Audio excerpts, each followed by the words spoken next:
Salut à toutes et à tous et bienvenue pour ce nouvel instant Blabla F1. Et à l'amorce de cette saison 2019, nous allons aujourd'hui nous intéresser à 5 pilotes qui auront tout à prouver cette année. Des pilotes qui seront encore là sans doute pour de nombreuses années, mais pour qui cette année 2019 sera sans doute une des dernières occasions pour eux de prouver qu'ils sont dignes de rouler pour les plus grosses équipes et de gagner des courses. Un pilote qui va commencer avec beaucoup d'attentes sur lui, c'est évidemment Charles Leclerc. Le pilote monégasque va en effet rouler pour la première fois de sa carrière dans un top team après seulement une saison passée en Formule 1. Et malgré tout, il porte déjà des énormes espoirs avec beaucoup de spécialistes qui le voient déjà champion du monde 2019. Et si c'est vrai que sur le papier, il est très tentant de dire que c'est trop tôt pour Leclerc, qu'il a encore beaucoup de choses à apprendre, mais le fait est qu'il était tellement impressionnant la saison dernière que de le voir rouler en Ferrari ne peut qu'apporter de gros espoirs. Dans un premier temps, il fera vraiment office de numéro 2 chez Ferrari, le temps qu'il prenne ses marques, d'autant plus que Ferrari et Mattia Binotto ont eu l'intelligence de dire que Vettel sera privilégié par rapport à Leclerc dans un premier temps.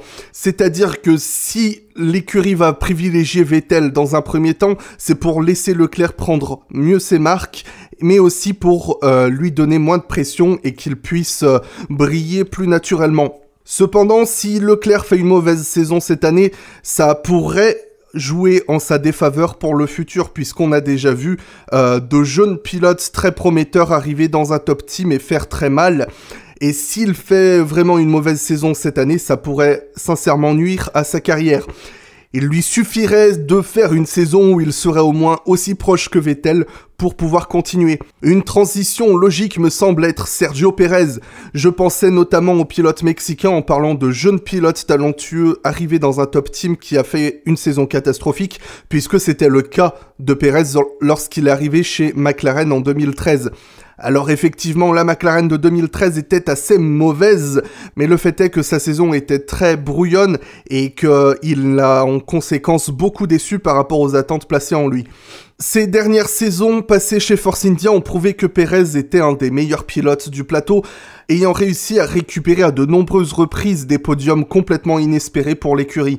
Malheureusement, ces 2 dernières saisons passées aux côtés d'Esteban Ocon lui ont rappelé qu'il n'était plus tout jeune et qu'il n'était plus l'espoir prometteur montant, mais un pilote ancré dans le milieu de plateau. Cette année, il aura fort à faire pour se rappeler aux bons souvenirs des top teams en faisant une saison où il devra dominer son équipier Lance Stroll, ce qui, au premier abord, ne devrait pas être très difficile. Cependant, si Pérez souffre trop de la comparaison avec Lance Stroll et qu'il ne le domine pas suffisamment, je pense que ça pourrait être compliqué pour lui de poursuivre et peut-être même de poursuivre chez Racing Point l'année prochaine, car nul doute que Lance Stroll sera le chouchou de Racing Point pour les raisons que l'on connaît, et que si malheureusement Pérez est trop souvent mis en difficulté par Lance Stroll, il pourrait avoir le comportement très déplaisant qu'on a pu voir chez lui ces dernières années lorsque Ocon a commencé à le pousser dans ses retranchements, à savoir d'avoir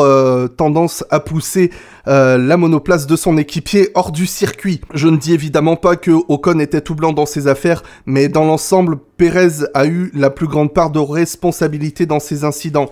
Et si ces dernières années, Pérez était le privilégié de Force India puisqu'il rapportait énormément de financement de la part de ses sponsors à l'écurie, cette année, Pérez n'est plus le plus grand actionnaire de l'écurie puisque Lawrence Stroll a rapporté de beaux millions à Force India, devenu donc Racing Point.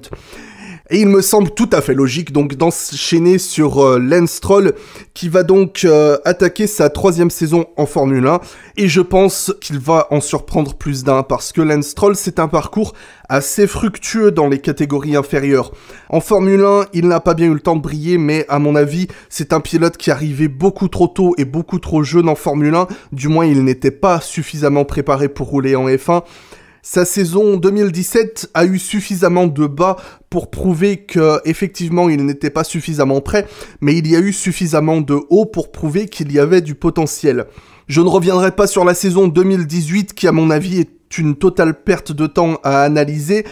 On sentait déjà passer même pas la mi-saison que Lance Stroll n'avait plus aucune motivation pour rouler avec Williams, et encore moins lorsqu'il a appris qu'il allait rouler pour une écurie plus compétitive l'année suivante. La Williams 2018 était une catastrophe ambulante à piloter, et je pense qu'en conséquence, les performances de Stroll n'étaient pas intéressantes à analyser l'année dernière.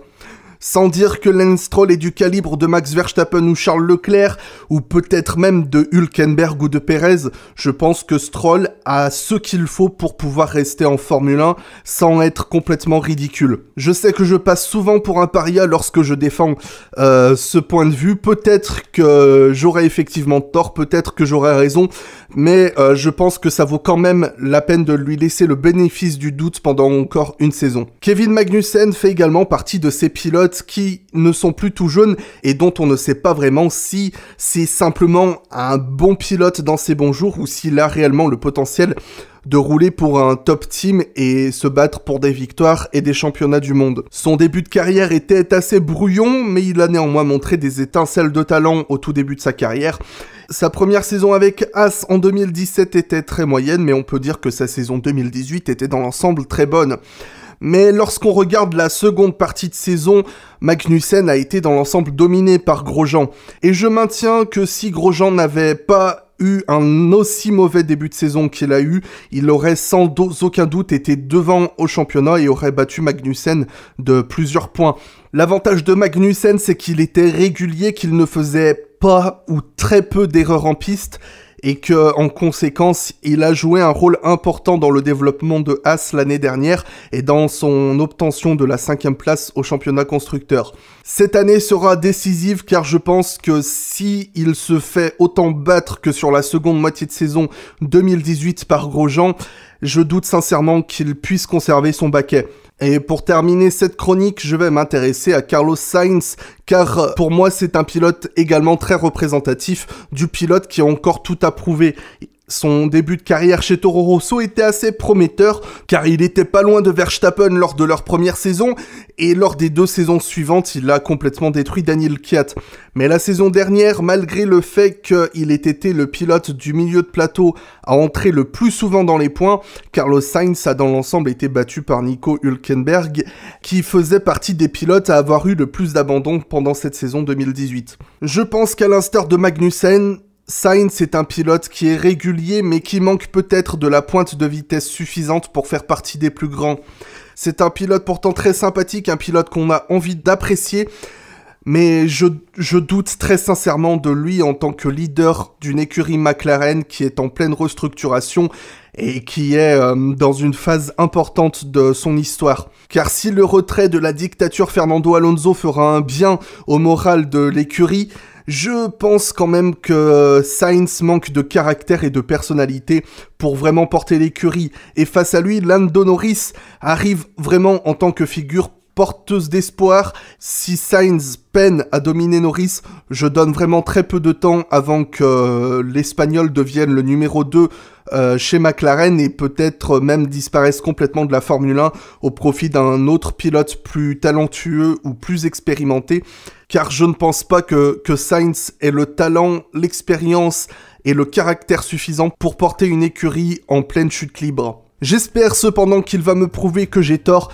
et que dans l'ensemble, ces 5 pilotes que j'ai présentés aujourd'hui vont faire leurs preuves cette année et prouver qu'ils méritent leur place en Formule 1 sur le long terme. Je vous laisse me faire savoir dans les commentaires, selon vous, quels pilotes ont tout à prouver cette année pour prouver qu'ils méritent de rester en Formule 1 encore quelques années et qu'ils ont le potentiel de devenir les plus grands de leur époque. Je vous remercie d'avoir écouté jusqu'à la fin. Vous pouvez me retrouver sur Facebook, Instagram et Twitter, les liens sont dans la description. Et je vous donne rendez-vous très bientôt pour un nouvel instant Blabla F1.